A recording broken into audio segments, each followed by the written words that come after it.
आपको चर्चा इस बात पर करनी थी कि हुमायूं कबीर किसके इशारे पर काम कर रहा है, लेकिन नहीं, आपने तो विक्टिमाइज करना है मसले को, आपने तो कार्ड खेलना है, तो खेलिए फिर कार्ड। सर, कार्ड खेलने से चर्चा नहीं हुआ करती है ना, विक्टिम कार्ड खेलने से चर्चा नहीं हुआ करती है। मैं जवाब ले लेती हूँ, फिर मैं आ रही हूँ अवनिजेश अवस्थी जी आपके पास। एक छोटा सा काउंटर बस फैज खान साहब से ले रही हूँ, जो ये मुसलमानों को लेकर, बीजेपी को लेकर और पूरा ममता बनर्जी को लेकर सवाल है। कह रहे हैं भाई सेंधमारी की जा रही है मुसलमानों में, ऐसा कोई प्रयोग दिख रहा है आपको? मुझे ये समझ नहीं आ रहा है कि किसी खजाने में सेंधमारी की जाती है तो मुसलमान अभी है किसके पास, यानी कि मुसलमान किसका बंधुआ मजदूर है? मुसलमानों को किन लोगों ने ब्रेन वॉश करके अपने पास रखा हुआ है? मुसलमानों को पढ़ने नहीं दिया, भारत का ही छोड़कर फिलिस्तीन जिंदाबाद के नारे लगवाते हैं, भारत माता की जय नहीं बोलेंगे, वंदे मातरम की जय नहीं बोलेंगे, ये सब कहलवाते हैं। ये ब्रेन वॉश करके मुसलमानों को अशिक्षा में रखकर कौन लोग मुसलमान को बंधुआ मजदूर बनाकर रखे हैं, जिनके वोट में सेंधमारी करने हुमायूं कबीर आ गया। कमाल की बात करते हैं भाई साहब आप लोग। ममता बनर्जी ने मुसलमानों को अशिक्षित रखा, इसके अलावा रोहिंग्या को बुलाकर रखा, बांग्लादेशियों को बुलाकर रखा, पाकिस्तानियों को बुलाकर रखा और बंगालियों की आड़ में उन लोगों का पालन पोषण कर रही है। और हुमायूं कबीर इनको खतरा लग रहे हैं और असदुद्दीन ओवैसी इनको खतरा लग रहे हैं कि कहीं इनका मुस्लिम वोट बैंक बढ़ ना जाए और ये कहीं हार ना जाए। बिहार में असदुद्दीन ओवैसी साहब जो काम किया हम उनको सैल्यूट करते हैं। उत्तर प्रदेश और बंगाल के चुनाव में भी लगातार ओवैसी साहब अपनी भूमिका निभाएंगे, हम ऐसी उम्मीद करते हैं। और हुमायूं कबीर अलग पार्टी बनाकर चुनाव लड़े, हम तो ये कहते हैं। और ममता बनर्जी जो बंधुआ मजदूर बनाकर रखी है मुसलमानों को, कम से कम वो खींच कर लाए। और सबसे अच्छी बात, यदि मुस्लिम इनके एजेंडे से बाहर आ जाए, बंधुआ मजदूरी से बाहर निकले, तो सचमुच में जो सबका साथ, सबका विकास, सबका विश्वास वाली पार्टी है, भारतीय जनता पार्टी को वोट दे। क्योंकि भारतीय जनता पार्टी ने किसी के साथ धर्म के आधार पर भेदभाव नहीं किया। उज्ज्वला योजना हो, प्रधानमंत्री आवास योजना हो, मुद्रा योजना हो, आयुष्मान कार्ड योजना हो, सबको बराबर लाभ दिया। लक्ष्मी बाई गई हो या फिर अमीना बेगम, सबको लाभ मिला। राम सिंह गया या रहीम खान गया, सबको बराबर। बंगाल में कई मसले चल रहे हैं और बंगाल नहीं पूरे देश में कई मसले चल रहे हैं। एसआईआर का मुद्दा भी है, उस पर मैं प्रतिक्रिया लूंगी। राजकुमार भाटी जी इंतजार भी कर रहे हैं, मैं उनके पास जाऊंगी। उससे पहले अवनिजेश अवस्थी जी आप सर कुछ बोलना चाह रहे थे, इसमें ऐड कर दीजिए। जो चर्चा यहाँ पर चल रही है, ऐसी चर्चाओं का मतलब क्या है, ऐसी तस्वीरों का मतलब क्या है, और चुनावों से ठीक पहले ही हमें ये सब कुछ क्यों दिखाई पड़ता है?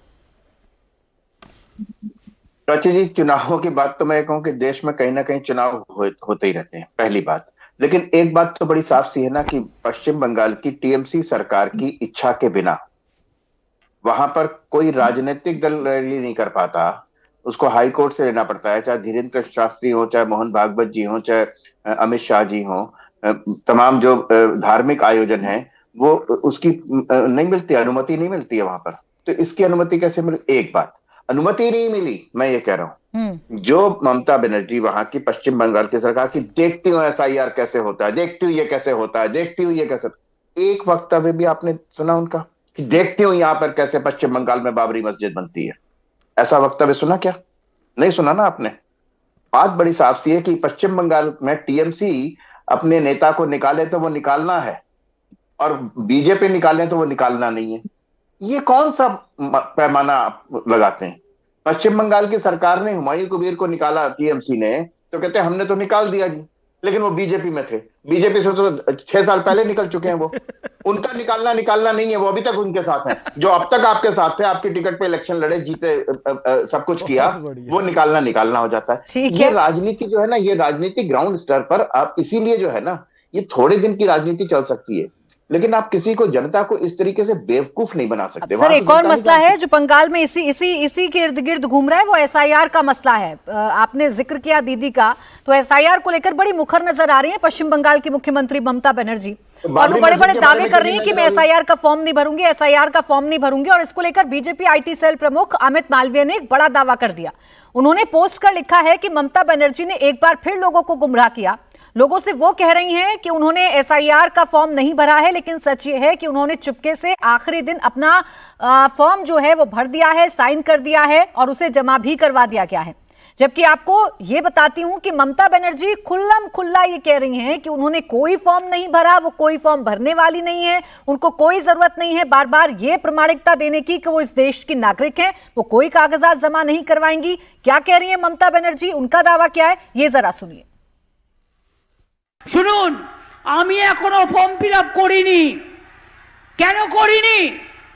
3 মাস সেন্ট্রাল মিনিস্টার ছিলাম, 7 বার এমপি হয়েছি, আর আপনাদের আশীর্বাদে শুভেচ্ছায় এর মধ্যে 3 বার চিফ মিনিস্টার হয়েছি। আমাকে আজকে প্রমাণ করতে হবে আমি নাগরিক কিনা। মাথায় নাকে খোঁজ দেওয়া ভালো এর থেকে। প্রমাণ করতে হবে আমি নাগরিক কিনা ওই দাঙ্গাবাজদের কাছে, যারা দাঙ্গা করে মানুষের রক্ত নেয়, যারা মানুষের রক্ত নিয়ে নরমের যজ্ঞ খেলে, তাদের কাছে আমাকে প্রমাণ করতে হবে আমি এই দেশের নাগরিক কিনা। अब सच क्या है हक साहब, जरा बता दीजिए। आपको मुख्यमंत्री के बारे में ज्यादा जानकारी होगी। वो फॉर्म सच है जो इस वक्त सोशल मीडिया पर घूम रहा है, जिसमें ममता बनर्जी का एसआईआर का फॉर्म दिख रहा है, या सच वो है जो ममता बनर्जी कह रही हैं?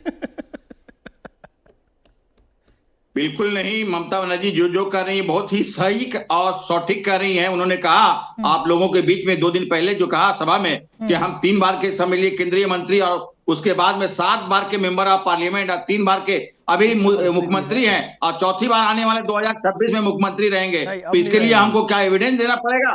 हमको क्या इसके लिए हमको एनुमरेशन फॉर्म जमा करना है? बिल्कुल वो सही कही है। वो समझ लिए कि भारत ही नहीं पूरे दुनिया में एक प्रसिद्ध नाम ममता बनर्जी के नाम से जाना जाता है। अच्छा, फॉर्म नहीं भरा है ना? सुनिए ना, पहले इस कंफ्यूजन को दूर करते हैं, फिर उसके बाद आपकी और शंकाओं पर, आपकी और शंकाओं से भी बादल हटाऊंगी। सुनिए एक सेकंड, फॉर्म नहीं भरा है ना? फॉर्म नहीं भरा है, झूठ बोल रही है बीजेपी। मैं वही बात कह रहा हूँ। हाँ। मेरी ममता बनर्जी जो हमारी मुख्यमंत्री है, जो बात कहे हैं, सम्मान से नाम ले लो, मेरी ममता दीदी बोल दो।